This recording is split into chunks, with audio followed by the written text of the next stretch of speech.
শাশুড়ির কবরের সামনে দাঁড়িয়ে এক পুত্রবধূর অভিযোগ। কেমন আছো মা? আমি চাই ওপারে তুমি খুব ভালো থেকো। তুমি নেই আজ 5 বছর হয়ে গেল।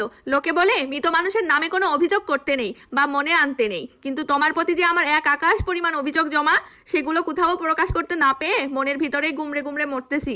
আজ কিছুটা প্রকাশ করে মনের সেই ভার হালকা করে নিচ্ছি। আর সেই অপরাধের জন্য আমায় ক্ষমা করো। জানো মা, তুমি বিনা দোষে 17 বছরই এক কিশোরের মন ভেঙে দিয়েছো। তার সব স্বপ্ন তুমি গুড়িয়ে দিয়েছিলে অবেলায়।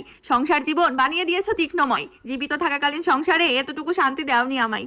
তবুও তোমার সব প্রয়োজনে এই অকর্মা আমাকেই লাগতো। তাও তুমি কখনো বিন্দুমাত্র কৃতজ্ঞতা স্বীকার করনি। তুমি এতটা নিষ্ঠুরতম মা ছিলে যে গর্ভকালীন সময়টাও একটা মেয়েকে ছাড় দাওনি। আমার গর্ভকালীন সময়টাই তুমি দিয়েছো আমায় এক বড় পাপের সাজা। তুমি তোমার মনের সকল রাগ উগড়ে নিয়েছিলে, আর তোমার ছেলে ছিল নির্বাক, যা মনে করলে এখনো আমার রুহ কেঁপে উঠে। হয়তো সেই কালো অতীতের কথা আমি এ জন্মে ভুলতে পারবো না। জানো মা, আমি সবসময় তোমার ভালোবাসা পাওয়ার জন্য বেকুল হয়ে থাকতাম, কারণ তোমার ভালোবাসা পেলেই বুঝি তোমার ছেলের ভালোবাসা পাবো, এটাই সবসময় আমার মাথায় ঘুরতো। কিন্তু হায় আফসোস, তোমার ভালোবাসা পাওয়া আমার কাছে শিয়ালের আঙুর ফল হয়েই রয়ে গেল। তুমি খুব ভাগ্য করে ছেলে পেয়েছিলে মা। অল্প বয়সী মেয়েও তার মনে জায়গা করতে পারেনি। তোমার ভালোবাসা যদি কম পড়ে, তাই তো আমিও তাকে আমার স্বামী না বলে তোমার ছেলে বলেই সম্বোধন করলাম। আমি মনে করি সে একটা মেরুদণ্ডহীন কাপুরুষ। সে কারো স্বামী হওয়ার যোগ্যতা রাখে না। এরা শুধুমাত্র মা ভক্ত ছেলে হয়েই থাকে। চিন্তা করো না মা, তোমার অনুপস্থিতিতে সে আমাদের ভালোবেসে তোমায় ভুলে যায়নি, বরং এখনো তোমার কথা মনে করে খুবই কাঁদে। প্রতি কথায় তোমায় মিস করে। তুমি খুশি তো মা?